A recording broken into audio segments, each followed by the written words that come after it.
Side.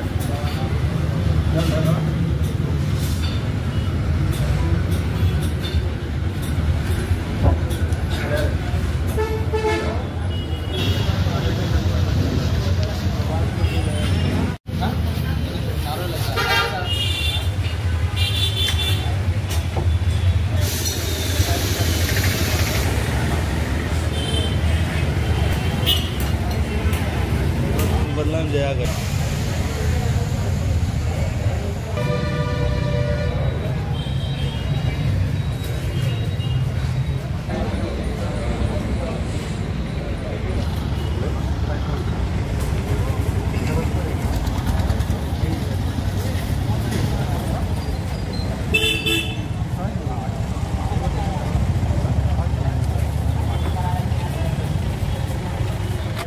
ఈరోజు ప్రొద్దుటూరు పురపాలక సంఘంలో ఆస్తి పన్ను నీటి పన్నుల బకాయిలు అధికంగా ఉన్నాయి.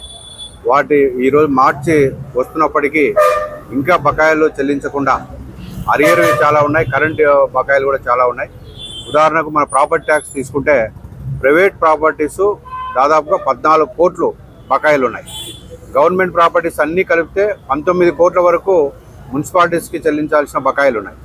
నీటి పన్ను చూస్తే 4.88 కోట్లు నీటి పన్ను బకాయిలు ఉన్నాయి. అంటే నియర్లీ మనకు 23 కోట్ల బకాయిలు రావాల్సి ఉంది. మున్సిపాలిటీలో ఏ అభివృద్ధి కార్యక్రమం ఏ యాక్టివిటీ చేయాలన్నా మనకు బకాయిలు అనేవి వసూలు అవ్వాల్సిన అవసరం ఉంది. దానికోసమే మనము స్పెషల్ డ్రైవ్ కండక్ట్ చేస్తున్నాం. గత 2 నెలలుగా మేము కానీ సచివాలయ సిబ్బంది కానీ బకాయిదారులకు పదే చెప్పడం జరిగింది, నోటీసులు పంపించడం జరిగింది.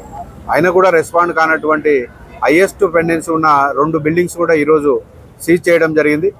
అలాగే ఇంకా రేపటి నుంచి మరింత ఉధృతంగా మున్సిపాలిటీ నుంచి ఈ స్పెషల్ డ్రైవ్స్ కండక్ట్ చేసి ట్యాక్స్ కలెక్షన్స్ మీద ముందుకెళ్తామని చెప్పి తెలియజేస్తున్నాను. ఈ సందర్భంగా ప్రొద్దుటూరు పట్టణ ప్రజలందరికీ విన్నవించడం ఏమనగా మీ బకాయిలు సకాలంలో మున్సిపాలిటీకి చెల్లించండి, మున్సిపాలిటీ అభివృద్ధి కూడా తోడ్పడండి. ఎన్నిసార్లు చెప్తున్నప్పటికీ మొండి బకాయిదారులుగా ఉన్నటువంటి వాళ్ళకి ట్యాప్ కనెక్షన్ డిస్కనెక్ట్ చేస్తాం. ఎలక్ట్రిసిటీ డిపార్ట్మెంట్ వాళ్ళకి చెప్పి ఎలక్ట్రిసిటీ కనెక్షన్ కూడా డిస్కనెక్ట్ చేయమని చెప్పడం జరుగుతుంది. తర్వాత జప్తు నోటీస్ కూడా ఇస్తామని చెప్పి కూడా తెలియజేస్తున్నాం.